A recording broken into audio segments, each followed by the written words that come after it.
Bom, a gente faz hoje e amanhã, não é? Melhor ainda. Porque hoje faz conta que amanhã também, de novo. Amanhã, aliás, para quem quiser, vou até postar no nosso grupo lá. Não sei se eu já postei também. Amanhã, o Lama Tartin, que é um queridão, né? Nosso amigo do Rio de Janeiro, ele vai fazer uma prática de chuva de bênçãos amanhã, por ser dia de Guru Rinpoche. Por isso que eu sei que para o Caio é amanhã. E eu vou mandar o link para vocês, quem quiser participar. Acho que é 6 horas mesmo também. Uma prática de chuva de bênçãos no dia de Guru Rinpoche, 31 de janeiro, no 24 de janeiro, não é uma má ideia, né? Ah, ele é do Rio, G. Sabe quem é? Eu sei, mas eu sou amiga, assim, eu não conheço ele pessoalmente, sou amiga. Ele é um querido. E eu não sabia que ele era do Rio, não. Ele é mineiro, na verdade, mas ele mora em Lumiar, lá no interior do Rio. Sabe onde é Lumiar, né? Uhum. É um queridão, assim, um queridão. Muito compassivo. Então, vou fechar o microfone de todo mundo, vou projetar a Sadhana para a gente começar as preces, então. Então, imagina que você sente na presença de Guru Rinpoche, conforme a gente recita a prece das 7 linhas, como se ele estivesse dando as bênçãos para nós, né? Uma chuva de bênçãos, assim, caindo sobre nós, sobre todos os seres, onde quer que eles estejam. Hum. Na fronteira noroeste do país de origem, no coração de pólen de uma flor de lótus, você obteve o mais excelente e maravilhoso Siddhi. Renomado como aquele que nasceu do lótus, você está cercado por um vasto séquito de Dakinis. Enquanto pratico seguindo seus passos, rogo que se aproxime para conceder suas bênçãos. Ó Guru Pema, conceda-me os Siddhis.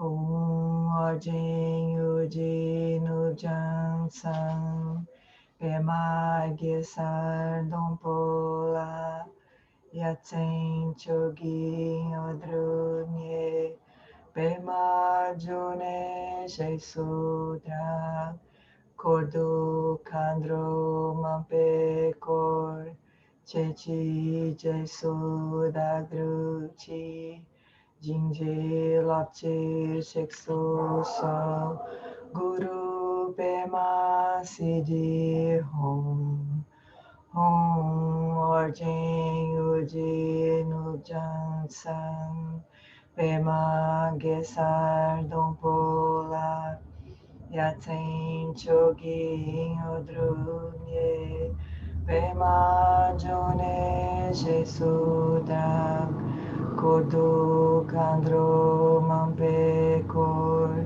Chechi Jesudak Druchi Jinji Lapchi Sheksu So Guru Pema Siddhi no Buda, no Dharma e na excelente Assembleia da Sangha, até que alcance a iluminação, neles eu tomo refúgio. Através da minha prática das 6 perfeições, possam todos os seres sencientes alcançar o estado búdico.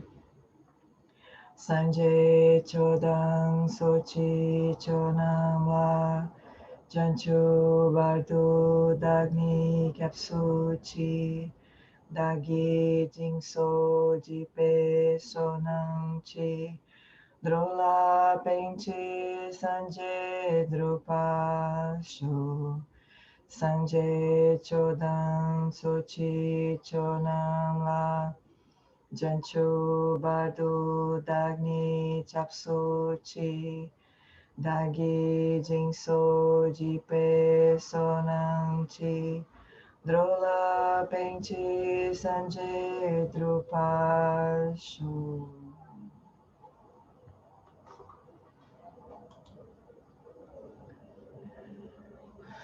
E agora só deixa a mente descansar onde ela está, sem nenhuma modificação.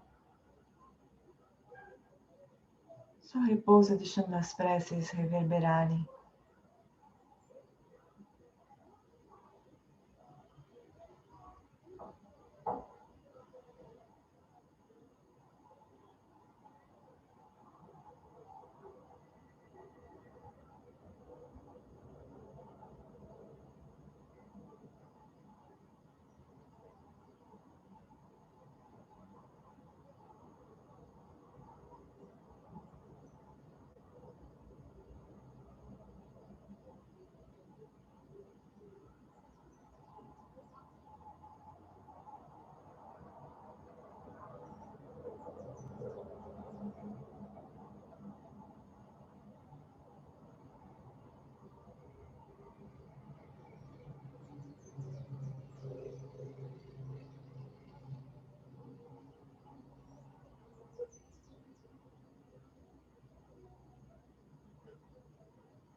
lá, amorzinhos. Vamos seguir nosso estudo, vamos ver quando que a gente acaba, né?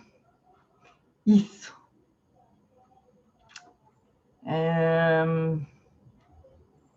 Cadê? Tá aqui.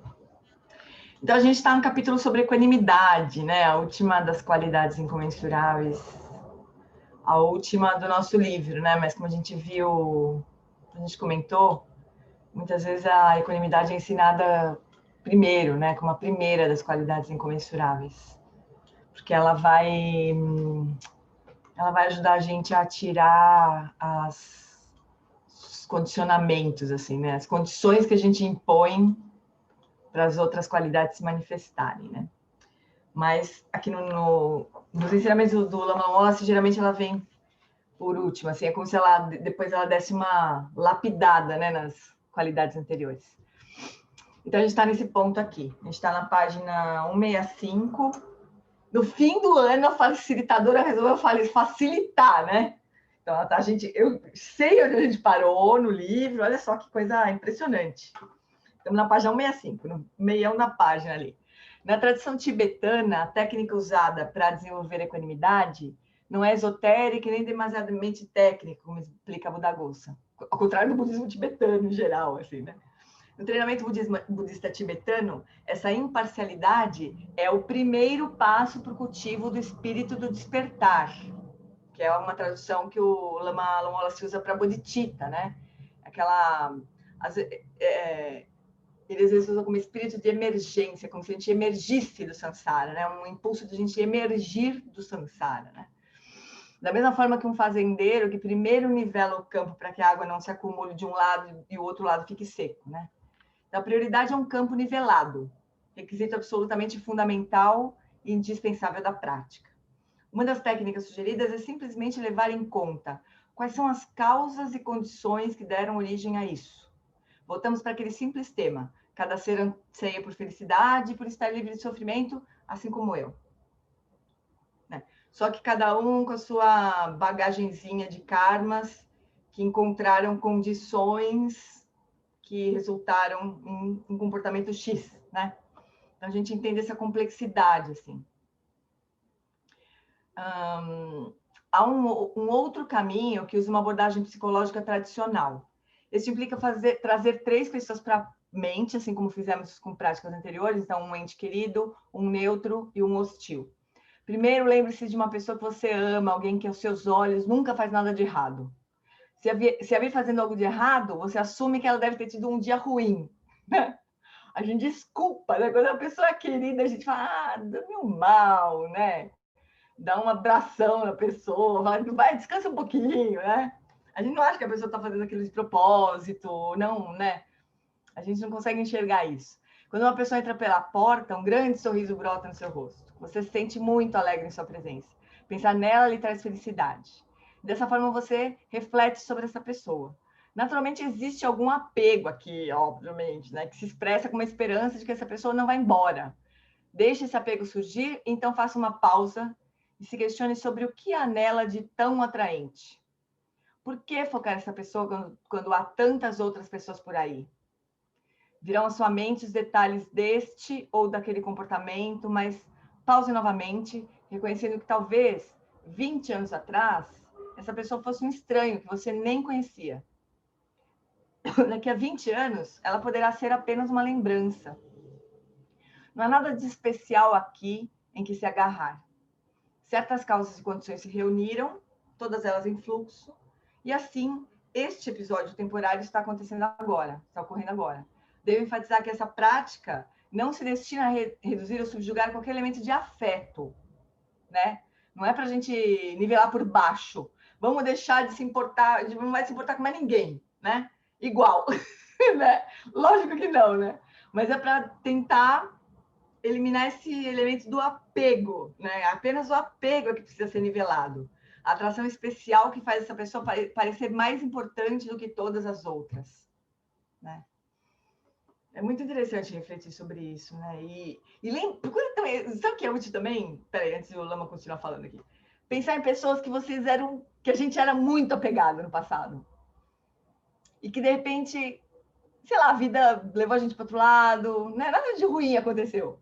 Mas a gente simplesmente se afastou, né? Acontece isso, não acontece? Eu tinha amigos que, vixe, na verdade, esses amigos, se hoje eles batessem na porta da minha casa e falassem, eu preciso do teu rim, eu dava, né? Mas assim, não vejo mais, não encontro, assim, né? Não sei mais direito como está a vida deles, mas eu ainda quero bem, né? Mas a gente se afasta naturalmente, né? Quer dizer, a gente está próximo das pessoas nesse momento muito circunstancialmente sempre, né? Na melhor, quer dizer, na pior das hipóteses, um de nós morre, né? Quer dizer, em algum momento a gente vai se afastar mesmo, né? Dessas pessoas de quem a gente acha que não consegue viver longe, né? Viver sem. Bueno, tudo isso para reduzir o apego, não para reduzir o amor, né? Em seguida, passe por uma pessoa neutra. A pessoa por trás da caixa registradora do mercado perto da sua casa é um bom exemplo. Traga essa pessoa à mente, em seguida pergunte-se por que ela parece tão neutra. Será porque os desejos dessa pessoa não contam? Esse indivíduo não tem personalidade? Ela não é tão real quanto os seus entes queridos? Sentimos que temos muito pouca relação com essa pessoa. Nossa, pareceu uma dessas amigas, assim, que eu... Caraca! Bom, é Natal, né? Também, por isso, né? Mas uma dessas amigas que eu vivia junto aí sumiu, acabou de mandar uma mensagem também. Sentimos que temos muito pouca relação com essa pessoa. Ela não fez nada que despertasse o seu afeto, nem nada para fazer você se sentir hostil. Mas daqui a 2 anos, ela pode se tornar um dos seus melhores amigos, ou um inimigo declarado, se as causas e condições se reunirem. E assim você reconhece que são apenas causas e condições que colocam alguém temporariamente nessa categoria neutra, também, né? Qualquer categoria. Por fim, o terceiro caso é uma das poucas situações na prática budista em que você se concentra em uma pessoa hostil e permite que a sua raiva seja despertada. Você não se expressa verbalmente, nem tampouco age fisicamente, e nem se envolve com essa pessoa de nenhuma forma. É puramente uma experiência imaginada. Traga essa pessoa à mente, com vivacidade, admitindo sua repugnância por ela. Enumere todos os motivos da sua aversão e deixa surgir em silêncio. Então, pergunte a si mesmo, qual é a base para isso? Nesta ocasião, sob estas circunstâncias, estas causas e condições se reuniram.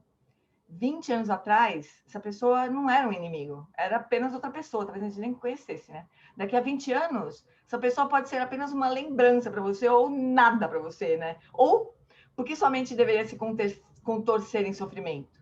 São apenas causas e condições que se reuniram e irão se reconfigurar em seu próprio tempo. Daqui a pouco vira amigo, né? Então, tudo isso para a gente ver como esse apego ou essa aversão, né? Como são, e essa neutralidade, essa indiferença, né? Como são sempre circunstanciais, né? A gente, nesse momento, pensa de um determinado jeito, né? E aí essas pessoas, elas têm qualidades que a gente, neste momento, admira. Mas se fosse 20 anos atrás, eu ia pensar, putz, grila, que pessoa mais chata, sei lá, não sei, né? Depende muito do filtro que a gente está usando em cada momento para a gente sentir atração ou aversão pelas pessoas. Mas a gente leva isso muito, muito, muito a sério. A gente acha que tem alguma coisa muito de verdade ali, né? E a gente leva muito a sério. E a gente daí categoriza as pessoas desse jeito, né? Mas é tão circunstancial, tão... muda conforme o vento, né? A maior parte das vezes. Veja se sua mente pode ser acalmada e retorne não a um ponto de indiferença fria, mas ao reconhecimento dessa verdade fundamental de toda a nossa existência. Cada pessoa, amiga, neutra ou hostil, deseja apenas ser feliz e se livrar de sofrimento, assim como nós mesmos. Somos iguais a cada um... Somos iguais e cada um de nós merece ser feliz. Se a bondade amorosa e a compaixão puderem surgir sobre essa base, surgirão como a água que se espalha em um campo plano igualmente em todas as direções. Observe que a hostilidade que você sente surge primeiramente em resposta a uma ação específica, a um padrão de comportamento. Mas essa hostilidade se expande, você funde as ações com a pessoa. Essa pessoa é tão insensível, tão rude, nós dizemos até acreditar, mas ela é uma pessoa péssima mesmo, né? E aí a gente exclui, né? Cancela, né? ainda que ela fosse atirada em um tanque de isolamento, ainda assim seria uma péssima pessoa. O comportamento é temporário, surge na dependência de causas e condições. E se acreditarmos que uma pessoa, na verdade, é essencialmente má, com base em nossa observação do seu comportamento, teremos igualado a pessoa às suas aflições. Causas e condições podem alterar as qualidades das pessoas, mas nós as congelamos no tempo. Nós as aprisionamos e as igualamos a determinadas características negativas. E assim, a nossa hostilidade parece justificada. A gente parece ter razão, né? É como se essa pessoa sem esse comportamento não existisse mais. Igualar uma pessoa a um comportamento é irrealista e muito prejudicial para nós mesmos. O objetivo da prática é nunca igualar qualquer pessoa a nenhuma forma de comportamento. Isso aqui, gente, é pérola para o nosso caminho. É pérola. Não igualar as pessoas ao comportamento das pessoas. Né? E não é uma tarefa fácil, né? Principalmente quando a gente está... Hoje eu passei o dia tentando convencer uma amiga minha que... uma amiga minha que estava passando por um perrengue, assim, tomou um pé, assim, de um namorado. Estava muito mal. E eu, assim, falando, não, mas lembra, tem tantas qualidades. Mas a gente não quer lembrar, né? Quando acontece alguma coisa assim, uma pessoa faz uma coisa muito ruim, muito negativa pra gente, a gente não consegue lembrar, né? Não, agora ela está revelando a verdade sobre ela. Agora ela está revelando quem ela é de verdade. Lógico que não, né? Lógico que não. A gente é... O Lama Santen fala isso, nós somos seres kármicos. A hora que um karma brota, a hora que uma semente cai no solo apropriado, ali nas condições apropriadas, aquilo se manifesta, a gente não sabe nem de onde vem. Não é uma visão assim que vale tudo, sabe? Mas o Lama fala assim, as pessoas não são confiáveis, ninguém é confiável. Né? Nesse sentido, porque os karmas podem brotar e a gente pode se lembrar de situações em que a gente foi arrastado pelo nosso próprio karma e fez coisas que depois a gente se arrependeu. Eu me lembro de situações assim. Me lembro bem, inclusive, de situações assim, né? Então acontece isso mesmo, né? E não é que agora as pessoas estão mostrando a face verdadeira. Não existe a face verdadeira desse jeito. A face verdadeira é a face do Buda. Essa é a face verdadeira. Qualquer outra não é, né? Então eu falava para minha amiga assim, olha, ele nem é esse ser nojento que ele parecia ser agora, e nem é o ser maravilhoso que você achava que ele era no passado, sabe? Não é nenhuma das duas coisas, né? Mas é difícil de a gente, né, na hora do vamos ver mesmo, não é uma coisa simples de a gente lembrar, né? Mas é isso que é botar prática, é isso que é trazer circunstâncias para a prática, né, pessoal? Então, essa é a nossa tarefa mesmo. O que vocês acham? Vocês concordam? É fácil de fazer isso? Nenhuma das caras que a gente vê do outro é de verdade. Isso é maluco, né? É só é só a forma como a pessoa está se manifestando naquele momento. Seja uma coisa boa, seja uma coisa ruim. É claro que a gente vê nos praticantes, assim, a gente vê um esforço de se conectar com o que tem de mais compassivo, o que tem de mais amoroso, né, dentro da gente, assim. Os praticantes têm essa aspiração, mas eles nem sempre conseguem também, né? Não é sempre que a gente consegue fazer isso. E tem pessoas que estão indo mais arrastadas, assim, elas não têm esse norte, né? Do refúgio, de Guru Yoga. Isso é uma tristeza, não tem um referencial, pessoal. Vocês imaginam isso? Esses dias eu postei nas redes sociais do Lama Lama, sei lá, que ele falou uma vez para mim, mais difícil do que praticar o Dharma é não ter o Dharma. Cara, pensa nisso. Eu não consigo me imaginar nessa situação hoje, assim. A tristeza me dá uma dor no coração de pensar, não é o Dharma do Buda, não é uma coisa budista, né? Como é que fala? Como é que fala isso? Que só pensa nisso? ortodoxa. Fechado, estreito. Não é fechado. Oi? Fechado, estreito, não sei. Estreito, né? De achar que só o budismo serve, assim, né? Não, qualquer Fundamentalista. dharma. Não, qualquer dharma do Cristo, qualquer dharma, né? Mas não ter Chita, mas não ter um referencial, assim, e ficar achando, isso é verdade. Não, agora isso é verdade. Não, agora isso é verdade.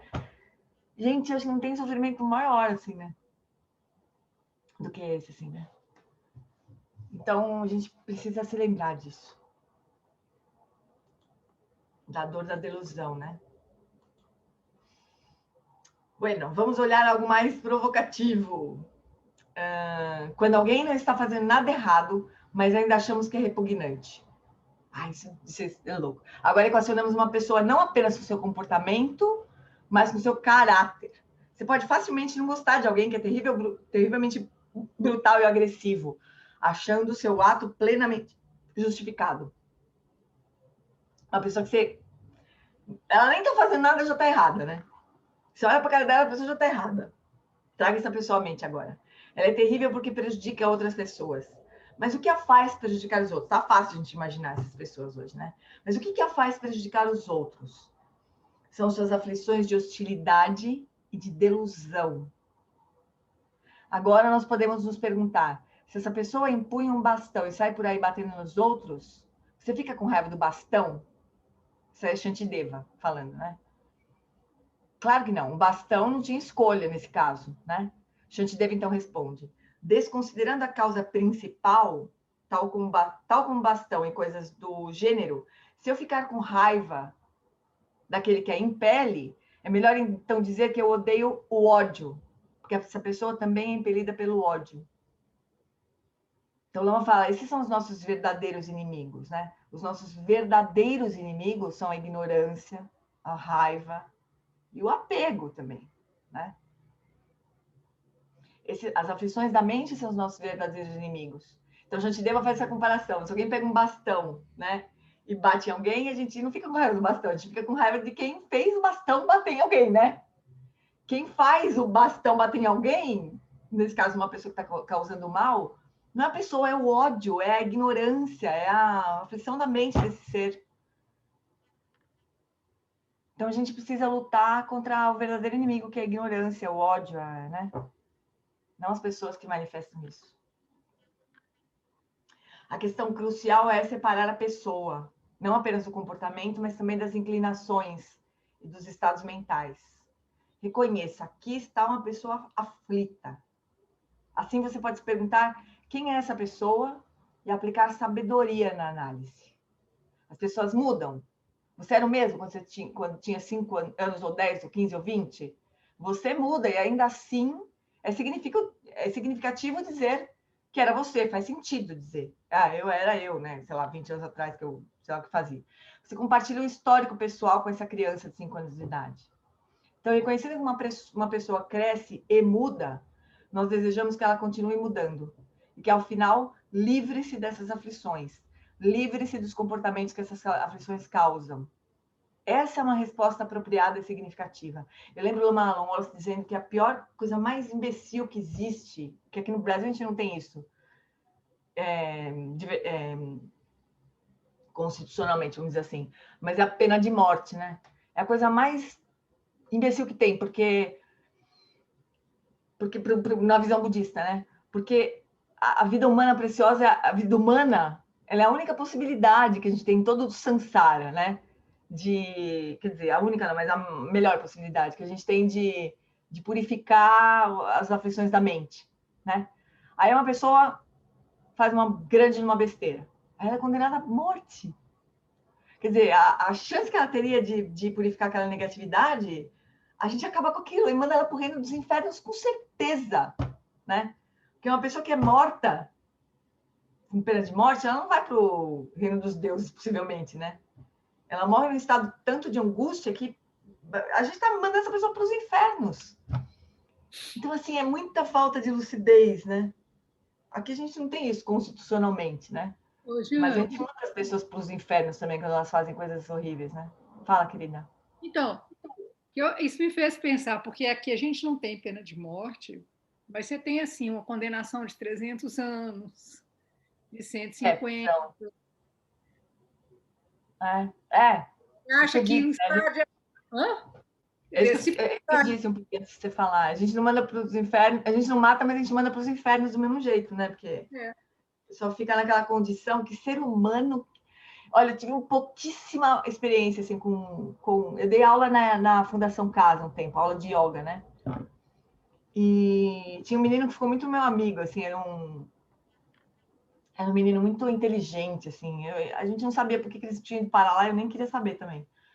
Mas ele era uma criança muito inteligente, assim. E ele me contava as coisas que aconteciam lá. Ele tinha uma lucidez, assim, sabe? Aí ele falava assim, Genê, sabe o que acontece aqui? A gente quer ir no banheiro, não tem papel no banheiro, papel higiênico no banheiro, né? A gente tem que pedir quando precisa usar. Os caras demoram 1 hora para trazer o papel para você. Coisas assim, né? Então é assim, uma falta de respeito extrema, né? Ele falou assim, não, isso é... Ele só estava me dando mais um exemplo, assim, né? Da falta de respeito, né? E é tudo super difícil. Daí você conversa com os caras que trabalham na FEBEM, que trabalhavam na Fundação Casa, você não vai ter preparação nenhuma para estar lá. Quer dizer, é uma confusão de tudo que é lado, assim, né? O que não tem é nenhum perigo daquilo dar certo, né? Não tem nenhum perigo daquilo dar certo. De alguém sair de lá melhor, né? Punitivo, é terrível. O sistema carcerário brasileiro é reino dos infernos mesmo, é minha imagem de sofrimento. Para mim também, Arthur. É minha imagem de sofrimento. É o que eu mais... É a lembrança que eu tenho mais próxima, assim, do que eu imagino ser o Rei dos Infernos. Dá para ficar bem pior que a Fundação Casa, com certeza. A Fundação Casa era criança, né? Tinha alguém, em algum momento, que lembrava que aqueles moleques eram crianças, né? Já tinham aprontado um monte, mas eram crianças, né? Agora, imagina... Ah, gente, putz, é a visão mais próxima do inferno que eu tenho também. Então, assim, isso não tem um pingo de sabedoria nisso, né? Um pingo de sabedoria. Quer dizer, a gente está tirando a única chance dessas pessoas acessarem alguma lucidez, assim, alguma bondade, algum karma, gerar algum mérito, né? Porque não é difícil, se a gente imaginar a lei de causa e efeito, né? É difícil imaginar que uma pessoa numa situação desgraçada dessas, desgraçada literalmente mesmo, possa gerar mérito, né?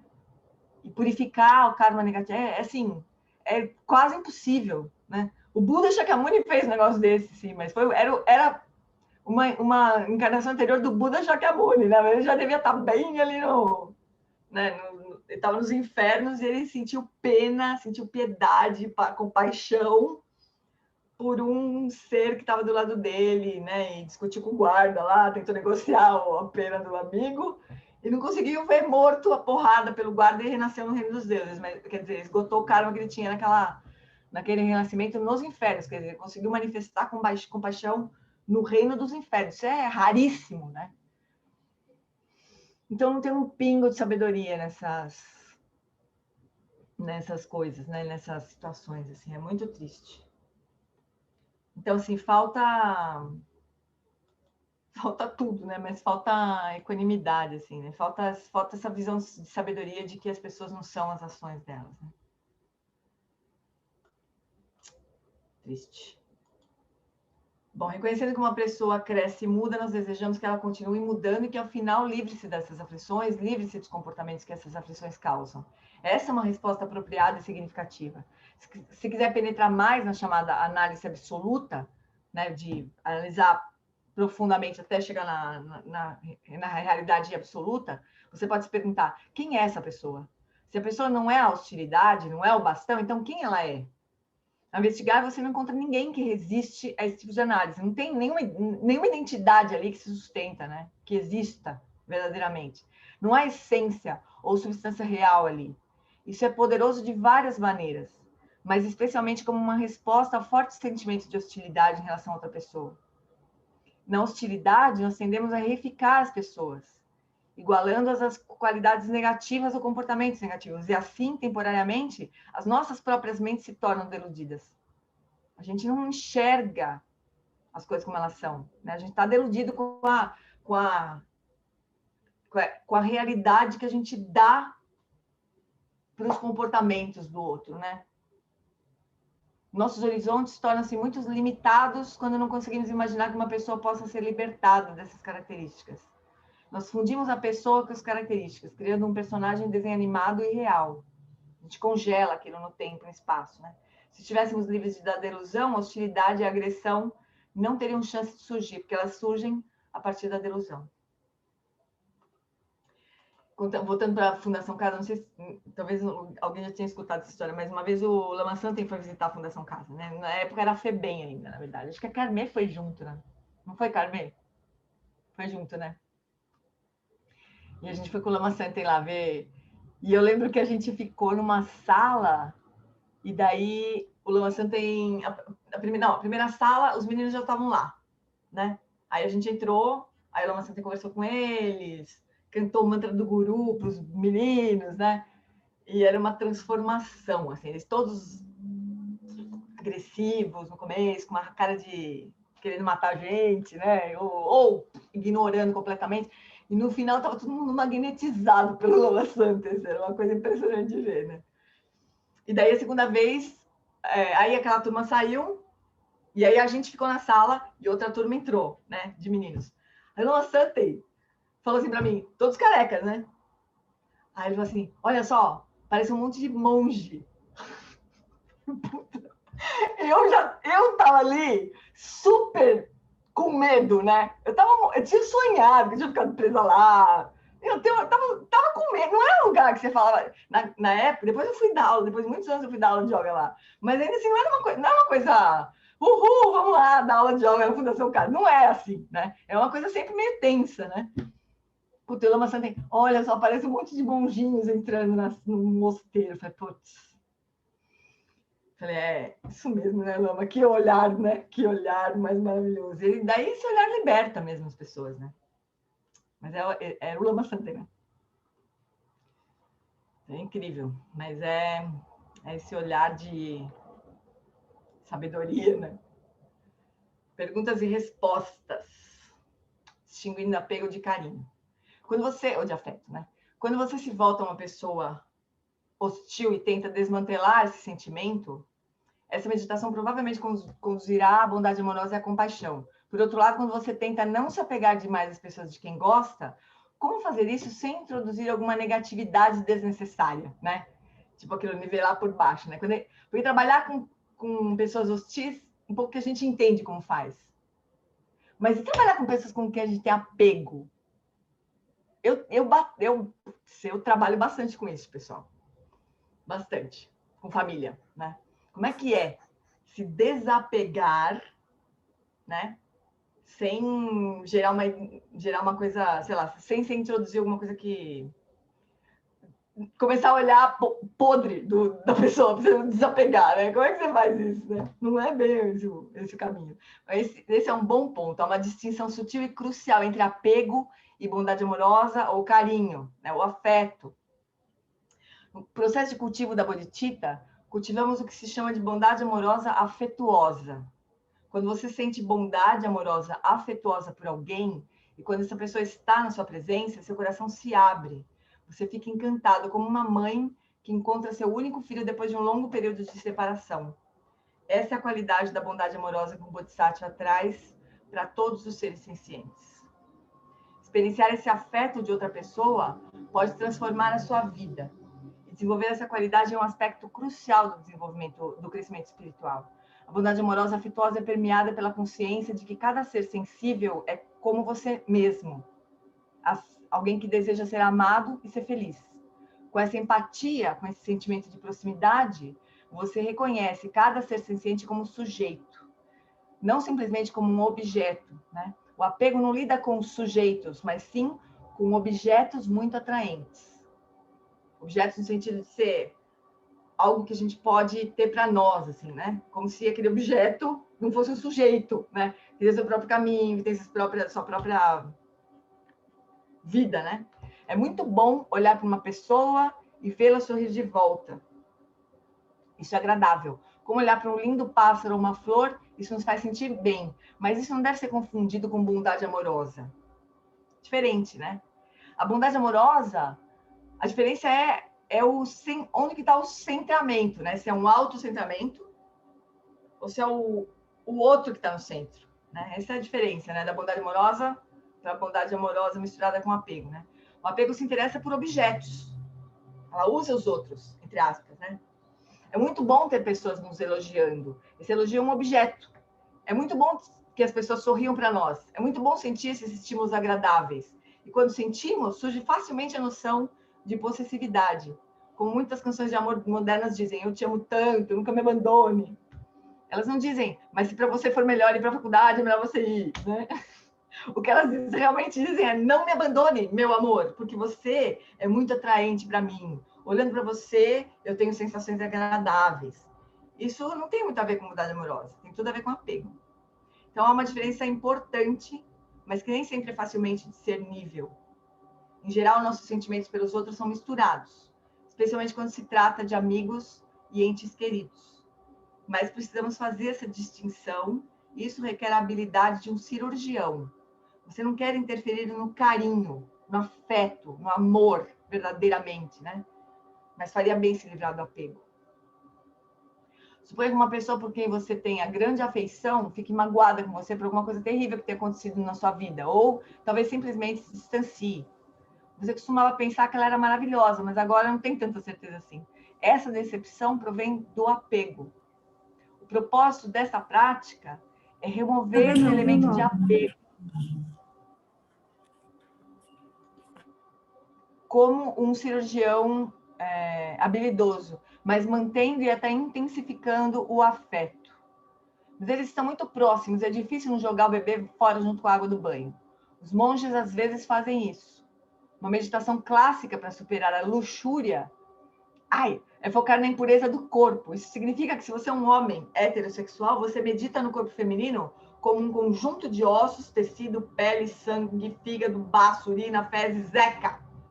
A ideia é fazer com que pareça repugnante, como se o corpo de uma mulher parecesse algo que poderia estar pendurado em um açougue. Então, eles cortam de uma forma maluca, né? Porque dá para entender, assim, por que as mulheres... Eu acho que isso tem a ver com a dificuldade que as mulheres tiveram, sabe, no Dharma, assim, para serem incluídas, né, no Dharma. Porque os monges, imagina, monastério cheio de monge meditando no corpo de uma mulher com um saco de pele, osso, carne, não sei o que, né? Era difícil achar que aquela mulher ia ser um irmão da sanga, né? Uma irmã. Era uma coisa muito simples, assim. Equanimidade não é fácil. O objetivo da equanimidade é eliminar o apego por um lado e a repulsa por outro, preparando uma base uniforme sobre a qual o afeto genuíno e altruísta possa crescer. Eu lembro bem acho que eu comentei na semana passada, da Jetsuma, né? Comentei com vocês, acho, né? O que a Jetsuma falava? Para a gente olhar através da pessoa, né? Através do que a pessoa está apresentando, assim, na nossa frente. Pensar naquela pessoa como sendo, sei lá, que tem muitas e muitas vidas, tentando ser feliz, né? Ai! Daí eu acho que aquele olho da Jetsuma, ele atravessa mesmo, gente, né? A gente precisava desenvolver o olho da Jetsuma, olho de raio laser da Jetsuma, que atravessa, assim, e não acredita no que a pessoa está te mostrando ali. Não acredito. Que não Lama Santa também, olhar aqueles moleques que aprontaram. E o menino chegou pro Lama Santa e falou assim, Lama, eu aprontei muita coisa ruim na vida. Será que eu tenho condição de melhorar? Será que eu ainda tenho uma chance? Aí o Lama Santa colocou aquela cara de Lama Santa dele, sorrindão, assim, aquele sorrisão dele, fala, claro que tem! Claro que sim! Você pode ser o que você quiser, né? O moleque até acreditou naquela hora, né? Talvez ninguém nunca tenha dado um olhar igual aquele que o Lama Santa deu para ele, né? Então, esse é o olhar dos bodhisattvas, né? Que enxergam, putz, que não compram o samsara, né? Eles olham através do samsara, assim. Ai, que a gente possa desenvolver esse olho aí. Todos nós. Bueno, amores, a gente terminou as 4 incomensuráveis, a rigor. Agora vem um capítulo sobre insight, né? Sobre Vipassana. Vamos seguir, né? O que vocês acham? Sim, né? Vamos seguir. Semana que vem, o que a gente combinou? Semana que vem a gente tem prática? Dia 30, tem, né? Nós vamos tentar terminar até dia 30, não era isso? O plano? Então, vamos seguir. O empoderamento do insight. É possível que a mente fique sem poder. É como se a realidade fosse apenas um dado e tudo que podemos fazer é tentar lidar com ela. Essa é a nossa história no Sansara, né? Parece que está tudo ali pronto, escrito, né, em pedra, e a gente só pode lidar com aquilo. Os eventos parecem simplesmente se apresentar para uma mente impotente. Se apresentar para uma mente que é impotente. Ela pode reconhecer um evento como uma atrocidade ou como algo maravilhoso, mas tudo que pode fazer é gostar ou detestar. Não há nenhum senso de participação. Essa é a nossa história, esses são os 12 elos, né? A gente olha para as coisas como se a gente tivesse separado completamente, gosta, não gosta, e vai tentando se aproximar do que gosta, se afastar do que não gosta, e assim a gente vai tentando viver até que a gente morre. Essa é a nossa história dos 12 elos, descrita pelo Buda, né? O materialismo científico encoraja essa sensação de falta de poder. A mente é considerada um epifenômeno do cérebro e nada mais. Não tem uma potência própria. Aonde quer que o cérebro conduza, a mente segue. Alguns estímulos físicos externos entram, sendo a mente apenas uma receptora. Essa compreensão da mente é bastante difundida na nossa sociedade, especialmente na mídia. Quer saber por que você sofre? Está no seu DNA, está no seu cérebro, está no seu metabolismo, é algo físico, nos dizem. Até as nossas memórias, esperanças e medos estão alojadas na massa cinzenta do nosso cérebro. Uma mente sem poder apenas segue o fluxo de estímulos, mas não tem nenhum papel ativo próprio. Essa visão onipresente é, de forma implícita, uma total incapacitação da mente e de toda noção de um universo participativo. O budismo nunca aceitou isso, assim como muitas outras tradições contemplativas. Portanto, eu tenho muita confiança de que é possível virar a mesa, começar a empoderar a mente com sabedoria e reconhecer que as formas pelas quais observamos a realidade mudarão a realidade que experienciamos. Como William James disse, aquilo que prestamos atenção se torna a nossa realidade. E nós certamente temos uma escolha a respeito de onde posicionar a nossa atenção quando a mente começa a se fortalecer. A mente sem poder não tem escolha sobre o que observar.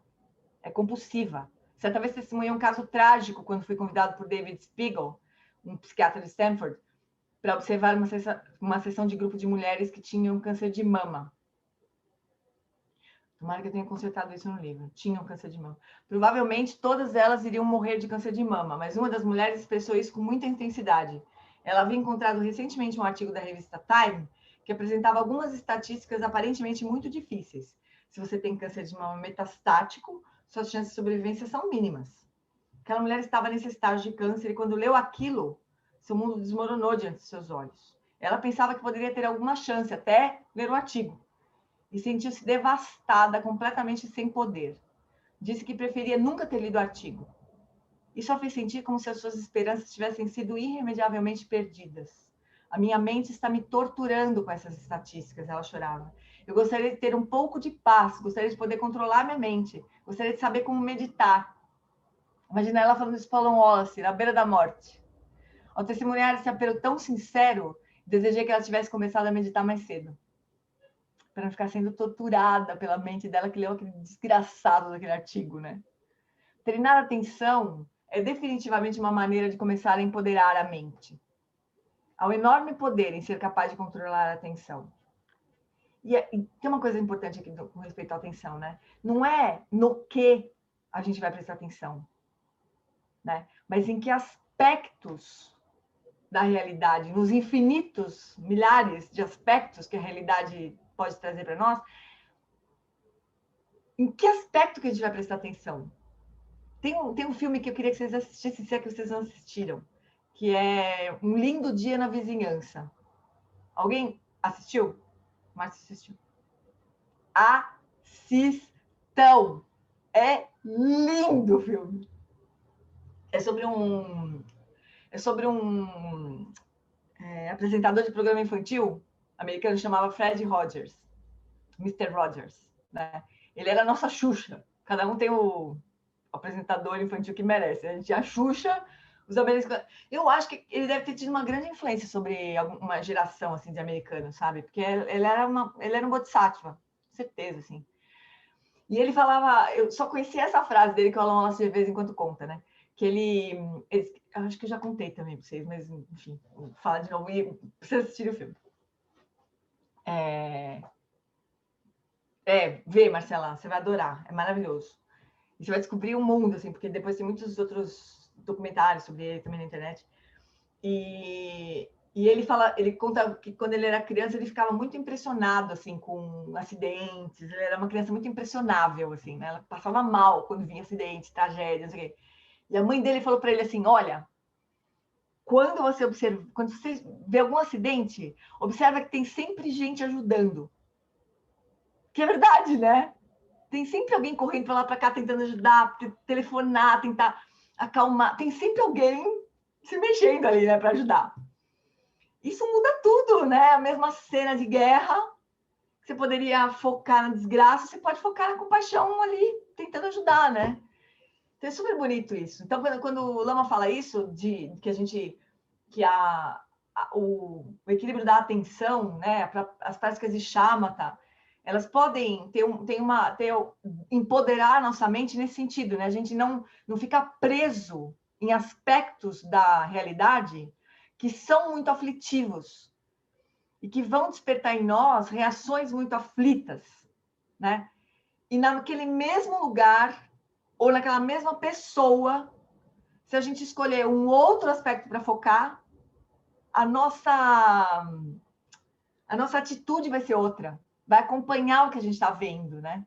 Que nem a história do Lama Santen lá, vendo os moleques que pareciam monjinhos, assim.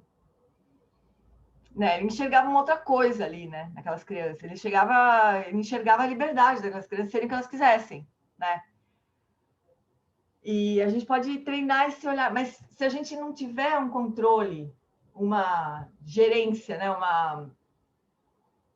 Uma possibilidade de escolher onde que a gente vai colocar a nossa atenção, a gente vai procurar aspectos negativos para focar, porque a gente tem esse viés com seres humanos, assim. O Ekman diz que a gente tem um viés muito mais poderoso de ver ameaças do que não ver ameaças. Então, a gente vai ser atraído por negatividades, né? A gente evolutivamente foi forjado assim, como espécie humana, de enxergar a ameaça onde não tem, mais do que não enxergar onde tem. Então, a gente precisa retomar essa escolha nas mãos, né? Para a gente poder escolher, ou pelo menos equilibrar a nossa visão, né, da realidade. Não colocar um óculos cor-de-rosa e só sair vendo coisa bonita e ser assaltado no meio da rua, né? Não isso, mas pelo menos equilibrar um pouco a visão de mundo, que a gente tem, né? Vocês assistam um dia na vizinhança para vocês verem, coisa mais linda. Então, treinar a atenção... Oi? Ainda sobre esse trecho, ele está usando o termo controlar a atenção. Aí toda vez que eu ouço controle e atenção junto, me dá uma confusão. Eu não gosto também. Acabei de falar e também não gosto. Mas não pensa nesse termo... Esse livro faz muito tempo que o Lama escreveu, né? Ele não usa essa palavra, normalmente, controlar, né? Mas pense sempre nessa possibilidade de você escolher onde posicionar a atenção, né?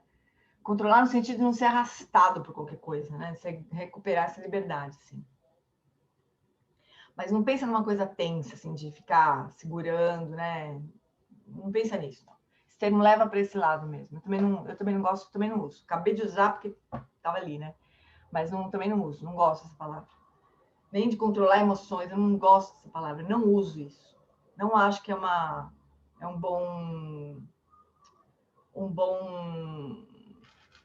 boa maneira, né? Uma boa estratégia. Não funciona isso, né?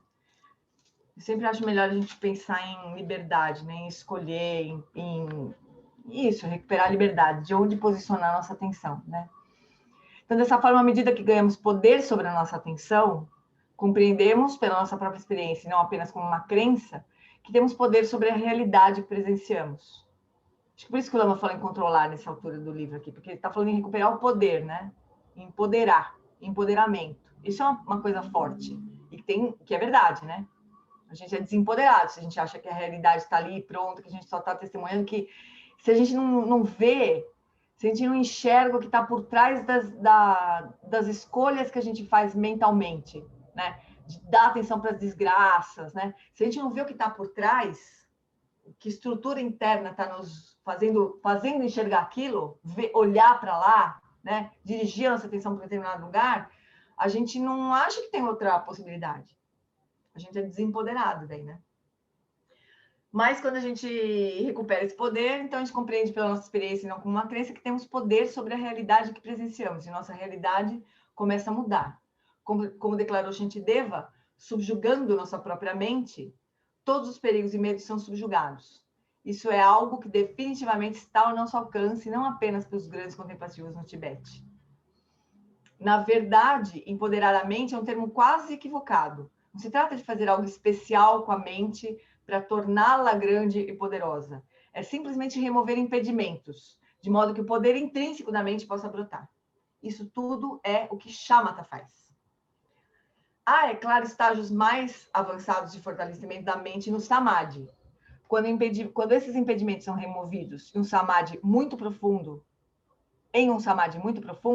não apenas ao que prestamos atenção se torna nossa realidade, mas gerações de contemplativos budistas relatam que a mente tem o potencial de alterar a realidade física pelo poder da atenção. Isso faz com que as mesas sejam viradas literalmente, né? Radicalmente. Uma maneira maravilhosa de manifestação desse poder é a cura. Há uma miríade de outras possibilidades discutidas em The Path of Purification. Isso não é fácil de se atingir, mas nada poderia me convencer de que tais potenciais da mente não existem. Já é tempo de a nossa civilização reconhecer o profundo papel da participação e da atenção na realidade que vivenciamos. Esses exemplos do Mr. Rogers, né, são exemplos de salão, vamos dizer assim, né? Mas os praticantes, esses poderosos, que têm um poder de samadhi, de concentração muito poderoso mesmo, esses caras fazem coisas, né? Impressionante. O Lama Lawrence, ele mostrou num dos retiros aqui no Brasil, ele levantou aquela blusinha branca dele, assim, que ele sempre usa uma blusa branca, né? E mostrou uns furos que ele tem na barriga, assim, umas marcas uma cicatriz que ele tem na barriga. De um mestre que vive no Oregon, eu acho, não lembro onde que é. Mas de um tibetano que ele cura com uma pedra incandescente, assim, que ele esquenta na boca. Ele põe a pedra, tipo como se fosse um pirulito de pedra. Imagina assim, uma coisa assim com uma pedrinha aqui na ponta. Aí põe aquilo na boca e frita a pessoa assim, com a pedra que ele tira da boca. Então é um CID, né? Mas se uma pessoa faz isso, pessoal, é porque é possível. O Lama sempre fala isso. Se uma pessoa faz isso, é porque é possível, não é? Alguém fez estudar esse cara, ninguém nunca se interessou. É impressionante, é impressionante. Nenhum cientista se interessou em sentar bunda, pegar um equipamento qualquer, né? Sentar na frente daquele cara para ver o que é que acontece ali. E assim, milhares de pessoas já passaram por lá. Eu tenho um amigo que foi também, um aluno do Alan Watts, que foi também passar por um processo de cura com esse cara, filmou tudo, eu vi o filme, impressionante! Ninguém se digna, né? Nenhum cientista vai lá estudar esse cara. Então, assim, é possível. Então, o poder do Samadhi pode fazer coisas incríveis mesmo, literalmente. O Lama também conta uma história quando ele era monge lá na Índia, né? Que um cara fez negócio...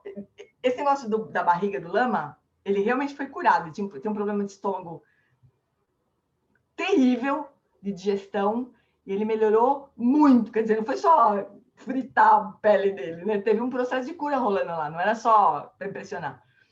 Mas ele teve um outro caso que ele teve que pagar o cara, inclusive, deu um pouco de dinheiro que ele tinha, deu pro cara, e eu nem lembro, ele pegou um negócio que nem o Sai Baba fazia, que eu não lembro essa história, como é que é? Uma latinha, não lembro bem. Sei que ele fez brotar uma cinza lá, né? E o Alonso falou, beleza, só que não fez diferença nenhuma para mim. Ele fez aquela cinza brotar lá, aquilo incrível, mas só brotou uma cinza lá. Era um Cid, né? Mas meio inútil, assim, porque não tinha poder de cura nenhum, né? Do Sai Baba, não. O Sai Baba parece que aquele pozinho, né? Como é que chamava? Alguém sabe essa história do Sai Baba? Tem nenhum seguidor do Sai Baba por aqui? Não? O Sai Baba produz... Não é shibuti, é uma coisa assim. Uma palavra assim. Que era um pozinho que ele fazia brotar lá, que tinha um poder de cura também. Essas coisas são assim, né, pessoal? Existe isso, né? Agora, não são comuns. Porque não são comuns porque as pessoas precisam treinar para fazer isso, né? Oi, fala, Má. Não, no filme do Milarepa, né, aparecem os Cids, né? A gente vê bem. Yogis do Tibete. Vê o que esses negros fazem, né? Do Milarepa era incrível aquela história de parar dentro de um chifre de um boi lá para se esconder da chuva. Tem umas coisas que a gente... e o Milarepa, né? Quando ele destrói toda a cidade da família dele, né? Pois é, pessoal, essas coisas são, né? Muito impressionantes, né? Agora, neste momento, eu acho que ainda ele está em Tupã. Sabem que a família do Mingyur Rinpoche é uma família fraquinha, né? De irmãos ali, todos os mestres mais ou menos, assim, né? Sokin Rinpoche, Chokin Mel Rinpoche e o Choklin Rinpoche, que é o mais velho. E ele morreu, entre aspas, né? 6 dias atrás, e ainda está ali, em Tupã. O corpo dele está sem nenhum sinal de o quê? Como é que eu falo isso? De putrefação, sei lá eu. Composição. Decomposição, obrigada. Putrefação é horrível. De decomposição, nenhum sinal. Se vocês viram, eu até... Gustavo, acho que postou, sei lá, alguém postou aí, em algum lugar. Fala lá. Hoje ele é irmão do Mingyur? Irmão do Mingyur. É o bigodudozinho, né? Eu não sei. Choklin. Ele é o irmão mais velho. Não, o pai do Mingyur Rinpoche era o Tuku Orgen Rinpoche. A mãe do Mingyur Rinpoche tem uma história super linda que é que o Chak, um dos mestres mais maravilhosos dessa era que nossa é o Chatra Rinpoche, né? Que era mestre do Tuku Orgen, todos esses Dilgo-Khyentse, era tudo aluno do Chatra Rinpoche, para a gente ter uma ideia do que ele era esse homem, né? E ele, quando a mãe do Mingyur Rinpoche estava doente, muito doente, morrendo, ele foi visitá-la, né? Ele fez uma prática com ela, foi dar uma bênção para ela, sei lá bem o que, ele falou assim, olha, ela é uma yogini muito avançada, mulher do Tuku Orgen, ninguém nunca deu bola para ela. Ela era uma super yogini. Ela estava meditando na clara luz, assim, ela ia atingir iluminação naquela morte ali. Ninguém... Mãe do Mingyur Rinpoche. Quer dizer, uma famíliazinha mais ou menos, né? Assim, bem mais ou menos. Assim, né? Que coisa mais bonita. Todos os irmãos. Tem uma moça... Eu vou postar para vocês. Eu vou postar no nosso grupo. Um relato de uma moça que estava trabalhando no hospital que o Choklin Rinpoche tá lá, né, em Tupã. Acho que ele ainda está, faz 6 dias. Tem fotos dele, tem um filme dele. Tem foto do corpo dele, é isso? Há 6 dias, morto. Só que não dá para ver nada, porque ele parece que está morto, né, mesmo. Mas só que faz 6 dias que ele está morto. Não tem nenhum sinal de decomposição. Não está nem inchado o corpo dele. Não está nem inchado. Não, é muito impressionante. E, de novo, né? Não tem ninguém que vai lá estudar uma história dessas. Dá para entender um negócio desse? Não dá para entender. ciência não quer ver, né? Tipo assim, não vamos ver isso, porque não vai dar para explicar, nós vamos ter que fazer alguma, né? Nós vamos ter que concordar com algumas coisas que os budistas falam, então vamos deixa pra lá, abafa o caso, né? Tem que mudar o paradigma, né? Vamos ter que mudar o paradigma, nós vamos ter que... Já pensou? Cai tudo pra trás. Vai ser difícil, né? Então é melhor deixar para lá, deixa esses budistas lá. É muito terrível. Mas eu vou mandar para vocês. Alguém postou no YouTube. No YouTube não, no Facebook. Eu vou mandar para vocês. Bom, vamos voltar. Só para dizer para vocês que tem muito, que a mente é muito mais poderosa do que a gente pode supor, né? Quando o poder da mente estabilizada é combinado à sabedoria que vem da compreensão da natureza conceitualmente designada da realidade, o resultado é extraordinário. Geshe Rapten, um dos meus principais professores, contou sobre um dos retiros que fez há muitos anos. Ele estava meditando sobre a vacuidade e adquiriu certa compreensão da ausência de existência inerente dos fenômenos, certa compreensão. Em outras palavras, se os fenômenos existissem inerentemente, seriam absolutamente objetivos e não se relacionariam com a mente. Mas os ensinamentos budistas sobre a vacuidade nos libertam dessa compulsão, reconhecendo que não há realidades intrínsecas nesse mundo, nem substâncias autônomas. Essa percepção, expressa de maneira diferente, aponta para a natureza participativa da realidade, a famosíssima coemergência do Lama Santen, né? Geshe Rapten estava tendo acesso a uma visão de que não há nada que seja independente de qualquer tipo de designação conceitual, nada que seja desprovido de participação. Uma vez que se começa a ter essa compreensão, isso sugere uma maleabilidade extraordinária, talvez até ilimitada, da natureza da realidade.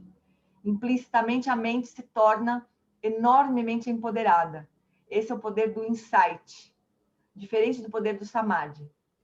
Outro acesso ao empoderamento da mente é a fé, sendo fortemente enfatizado no judaísmo, no cristianismo e no islamismo. A fé abre as portas, assim como o samadhi e o insight fazem.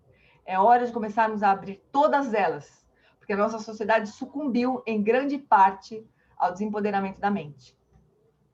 Chandrakirti, um sábio budista indiano que viveu talvez no século VII, foi um grande mestre dos ensinamentos sobre a vacuidade, um dos maiores de toda a história budista. Conta-se que certa vez, quando estava dando ensinamentos sobre a vacuidade e o papel da designação conceitual, havia um aluno que tinha algumas reservas sobre isso. Então, Chandrakirti pegou um pedaço de carvão e desenhou uma imagem de uma vaca na parede de sua cabana. E então, ele a ordenhou. Eu acho que se a gente testemunhasse umas coisas dessas, a gente ia se tocar, né? Porque a gente lê isso aqui e fala, não precisa, imagina, como assim, né? A gente é capaz que a gente duvide, mas se a gente vê, né? Pensa. É possível que a realidade física possa ser manipulada de tal forma que alguém seja capaz de realmente causar danos à mente ao direcionar hostilidade a outra pessoa? A tradição budista diz que sim, Milarepa fez isso, né? E através do poder da prece, pode também ajudar os outros, mesmo a grande distância, como afirmado no cristianismo, no qual congregações inteiras direcionam suas orações a outros em grande sofrimento. Essa prática é encorajada nas religiões ocidentais. E elas não são realizadas apenas para melhorar as mentes das pessoas. A intenção é que a oração seja eficaz, e acho que pode ser. A gente não sabe, né, gente? Porque assim, eu fico pensando nessa coisa das causas e condições, né?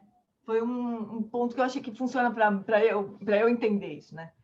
Que diferença faz você dedicar méritos, ou você rezar por alguém, né? Ou você, o caderno do Prajnaparamita, nosso caderno de vivo, caderno de morto. Por que a gente faria isso se fosse só pra gente, né? Por que o Everton tem que ficar lá escrevendo no caderno, não sei quantos mil nomes que a gente fica pedindo para escrever, se não só funcionasse pra gente, né? Então, se a gente pensar que cada fenômeno no sentido assim, cada coisa que acontece, isso é fenômeno, né? Cada coisa que acontece, né? É resultado de infinitas causas e condições. Por que a nossa oração não pode ser uma dessas condições, né?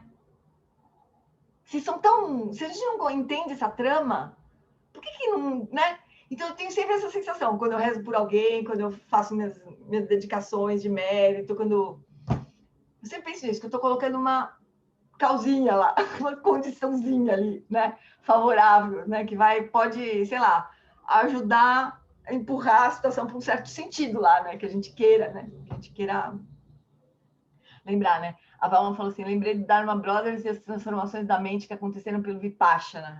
Super lindo, né? Na Índia, né? O documentário, né? Da Doing Time, Doing Vipassana. É lindo. Super transformador, né? Que documentário é esse, Gê? Eu acho que é isso que a Valma está dizendo. Tem um documentário que chama... eu não sei se está disponível na internet. Esses negócios somem, né? Mas é um filme sobre um presídio na Índia gigantesco, mais de 1.000 presos, mil nada, sei lá, não sei quanto, 50 mil presos talvez, gigantesco.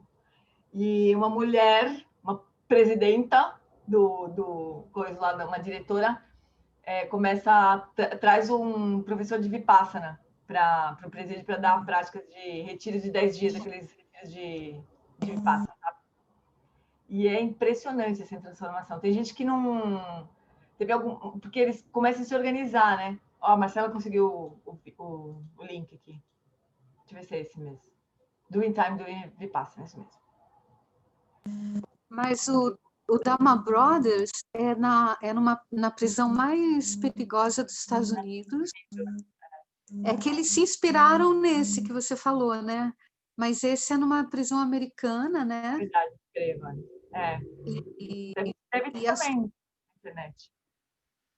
E que é maravilhoso, assim, é de chorar, porque você vê mesmo, só participou do processo quem quis, não foi uma coisa imposta. E foram poucos, assim, que participaram. Mas a transformar, nossa, é muito emocionante, muito emocionante uma transformação, porque às vezes a pessoa que está presa, ela pode ser, claro, não é uma regra, mas ela, por estar sofrendo, ela às vezes tem mais condição de purificar o que ela está vivendo ali, do que às vezes uma pessoa que está impondo a pena de morte, ou que está impondo um tratamento de subjugação com um preso, porque, de repente, essa pessoa, ela está, sei lá, ela está achando que ela está bem. Já o preso que está lá, ele está percebendo claramente que ele não está bem, então ele tem, talvez, até uma chance um pouco maior de né? Uma chance, de perceber, né? E esse documentário é super lindo. É possível. Fizeram em Minas Gerais, tem várias iniciativas no Brasil também, né? De meditação em presídios. Mas não é uma condição muito favorável, né? Mas é claro que é possível, né? Não, mas os mestres falam, né? Quando você estuda a roda da vida, às vezes, quando você está no reino dos deuses, é muito mais difícil de você perceber a sua participação nos fenômenos, né? E porque está tudo rolando super bem. Oi? No dos infernos também né? E como a gente estava falando, o presídio, para mim, também é a visão mais próxima que eu já tive do inferno.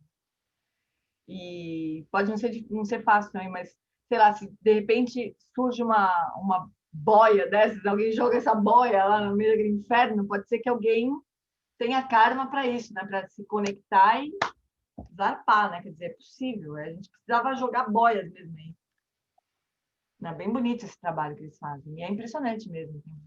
É muito bonito. De verdade, né? Assim, coisas que acontecem de verdade. A gente vê no Doing Time, Doing Vipassana também é bem legal. Bem bonito. Eu acho que Dharma Brothers chama Dharma Brothers mesmo. Tem muitas iniciativas em presídios, né? Mas não deve ser fácil.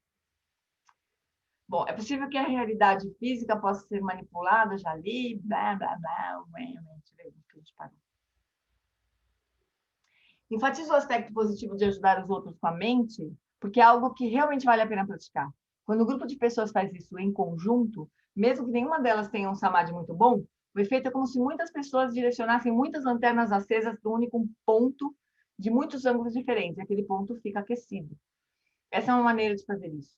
Outra maneira é pedir a uma pessoa que tem um samadhi muito profundo para orar. Isso seria como dirigir um laser. Os tibetanos costumam fazer isso, e essa também era uma prática tradicional no judaísmo e no cristianismo, né? A gente vive ligando para o lama, reza por mim.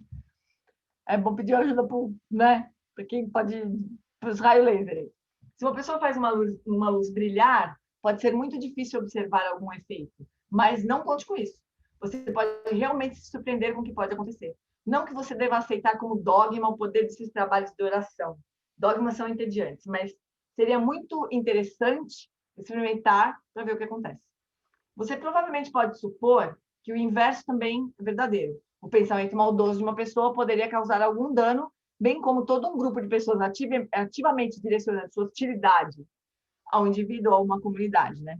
Espero que nenhuma pesquisa seja feita sobre isso. Esperemos que a pesquisa seja feita com o lado positivo, que o negativo seja evitado como se evita uma peste. O próprio Buda falou desse poder negativo.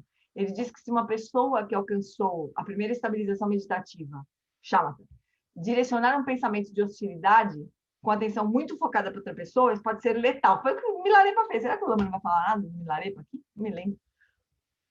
Mas o Milarepa fez isso. Ele acabou com a cidade da família dele, né? A primeira estabilização é um estado muito profundo de samadhi, que está um passo adiante de shamatha. Shamatha é chegar na porta. A primeira estabilização é abrir a porta e entrar.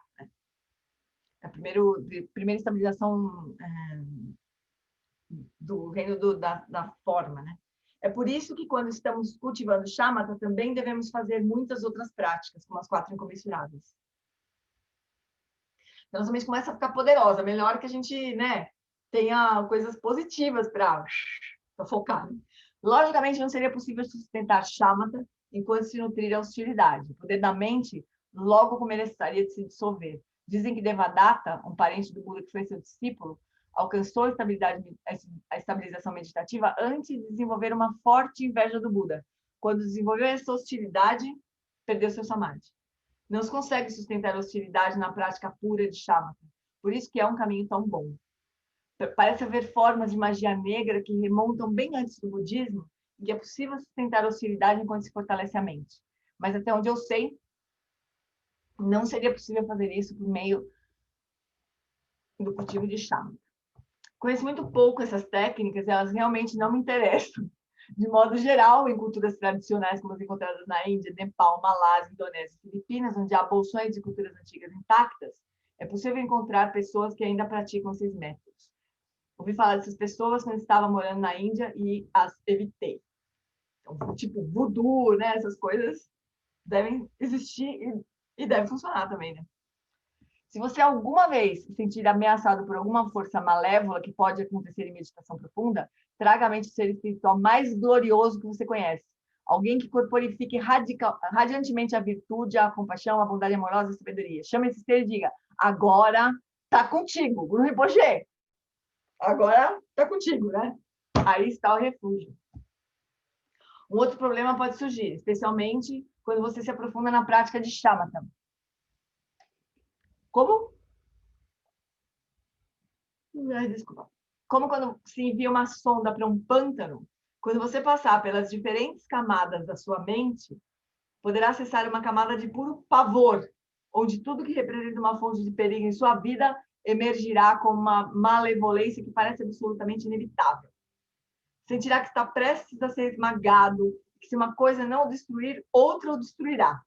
É fácil rir disso agora, mas quando surge, não é nada engraçado. Então, imagina, você está sondando.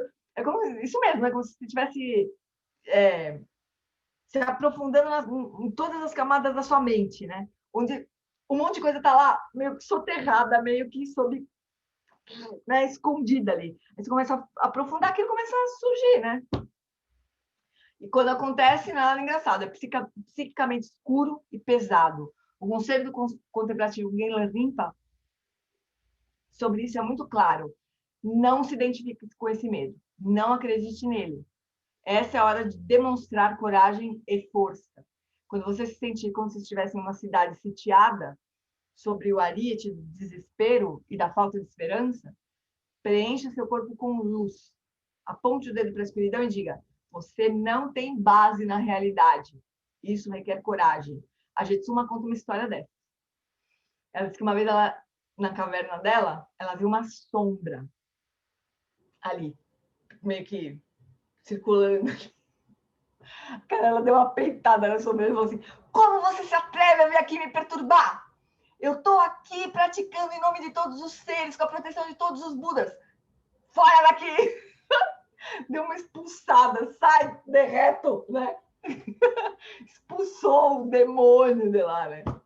Mas é claro que são coisas que a nossa mente acaba projetando, né? Mas enfim, pode parecer real e a gente pode acreditar naquilo, né? Em algum momento. Tomar refúgio na sombra.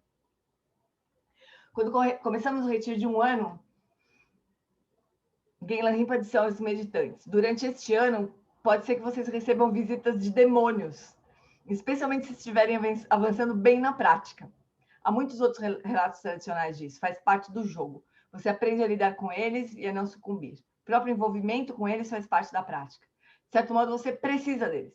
Os tibetanos levam isso muito a sério. Quando o yogi inicia um retiro, a primeira coisa que ele faz é um ritual de oferendas a todos os seres que vivem naquela área. Pede licença, né, para abrir a terra, né? A noção de demônios e entidades, assim, não faz parte da nossa visão de mundo ocidental contemporânea, mas pavor, ansiedade, medo, desespero, sim. E quando eles aparecem, você precisa responder da mesma maneira, como se um demônio de cara feia estivesse vindo na sua direção. A resposta é a mesma, porque é isso que são. Os demônios sabem como aparecer para nós, e assim os levamos a sério. A prática de bondade amorosa também é uma das maiores proteções. Às vezes, podemos ter um vizinho irascível. Você pode não ser bem recebido por uma dessas entidades, portanto, precisa lidar com isso. Foi o que aconteceu com Lobsang Tenzin, um dos mais maravilhosos contemplativos que conheci. Sua biografia espiritual é extraordinária. Ele se juntou aos militares indianos porque queria matar os chineses. Mas quando abandonou esse objetivo, não havia mais nada a fazer além de alcançar a iluminação. Ele estava totalmente empenhado nesse objetivo, dedicando-se exclusivamente a isso pelo resto da sua vida. Com $100 que economizou de seu pagamento como militar, comprou um pouco de grãos e lentilhas e subiu para meditar em uma caverna úmida acima de Dharamsala. $100 não duram muito, mesmo na Índia. Quando acabou, os outros yogis começaram a cuidar dele. Eles eram todos pobres, mas ele era o mais pobre. E a notícia de que ele era muito sincero e que estava indo muito bem se espalhou.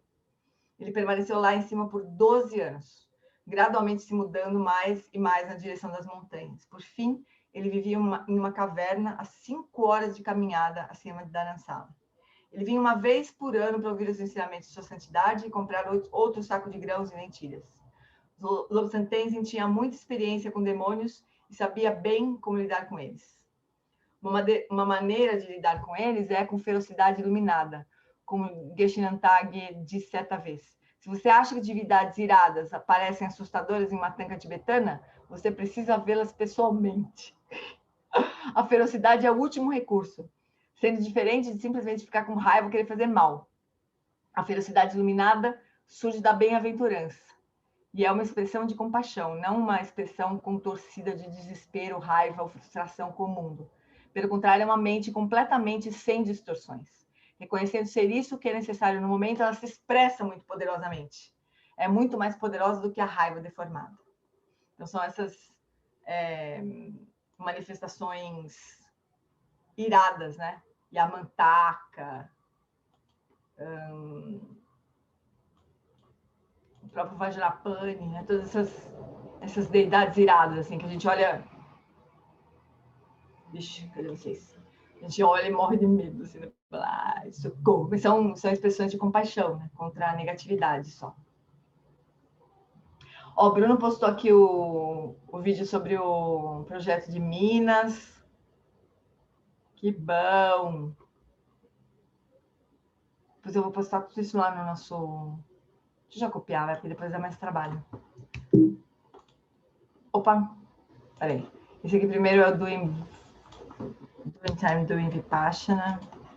Vou postar meio sem jeito aqui, depois a gente... 4, vamos tirar esse. Doing Time, Doing Vipassana. Asana. Eita. Ai, fiz tudo errado, pessoal. Depois eu faço, vai. Direito, que eu copiei o link errado aqui. Eu vou copiar depois o chatzinho. Então tá bom, fofuras. A gente para por aqui. Eu acho que semana que vem a gente consegue terminar. Vamos ver. Mensagem de experiência direta do absoluto. Tem bastante ainda, viu? Não parece, mas tem umas, sei lá. Não, acho que tem umas 12 páginas. A gente consegue terminar. Semana que vem a gente vai até dar uma tendidinha se precisar, só pra gente terminar. Beleza, fofuras? Esse último capítulo acho que é mais para dar uma sacudida na gente, né? Pra gente ter uma noção de que a forma como a gente lida com a nossa mente poderia ser completamente diferente, né? Se a gente tiver se a gente imaginar essa possibilidade primeiro, né? O primeiro ponto é esse. Beleza, fofuras? Algum comentário? Então, deixa eu botar...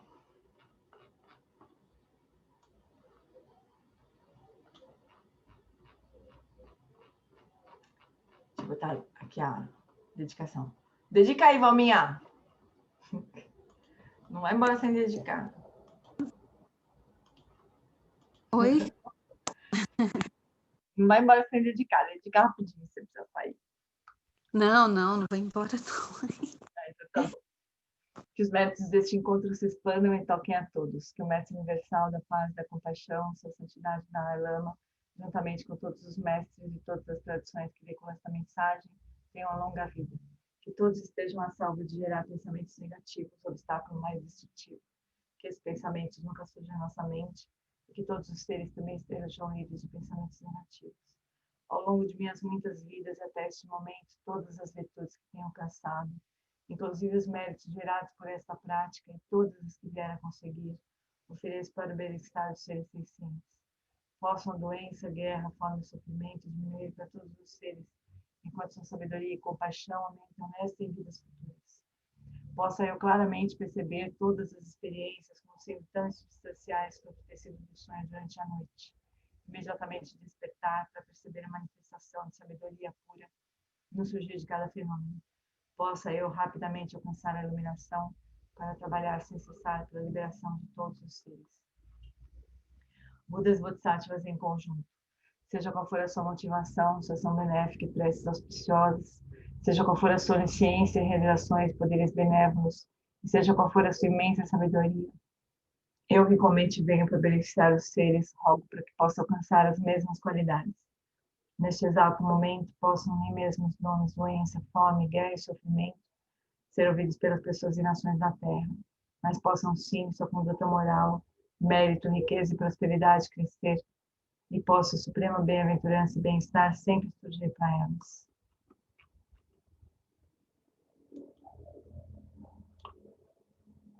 Que a grande tradição da Bhakti-Rakshita, do mestre Padmasambhava e do rei Trisondeusen possa florescer e permear os três reinos. Que a presença das três joias nunca se separe do fluxo mental dos seres, assegurando assim um sublime bem-estar através dos três tempos. Quem Lotosum, Rei Lochezan, Linsasum, Chapa, Pedro, Jujosum, Nawada, Midraudo Sum, Releixo.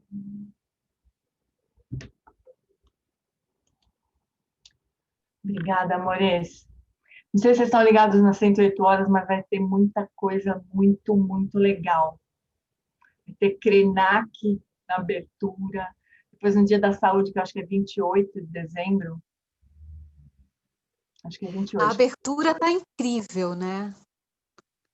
A abertura está incrível. Está incrível.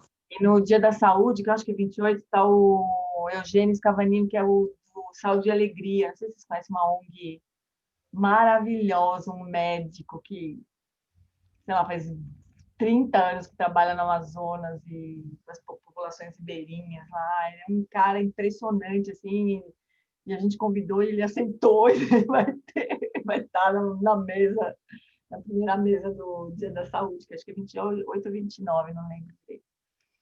Mas já está incrível. E outra coisa muito legal também, no dia 1º, a Lama Tsering vai dar refúgio de manhã, dia 1º de manhã. Então, quem quiser...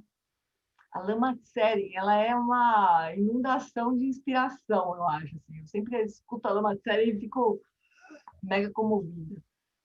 É bonito também. Vai ser bem bonito. Ô, Gê, não esquece de passar o link do Lama Tartin amanhã. Do post. Vou passar. E da história do irmão do Miguel também, né? Peraí. Deixa eu preencher. Lama Tartin. O que mais que eu tô devendo? A Lama Tsering vocês encontram, né? No site do Tsaolin. Fácil. Tá bom. Vou passar agorinha. Saindo aqui eu já passo. Tá bom, Maurício? Beijo, Obrigada, Gê. Beijo. Obrigada, Gê. Feliz Natal. Tchau, Gê. Obrigada, Feliz Natal. Gê. Obrigada, Beijo, Gê. gente. Feliz Natal, gente. Boa Tchau. festa. Natal. Os feriados. Beijo. É a semana.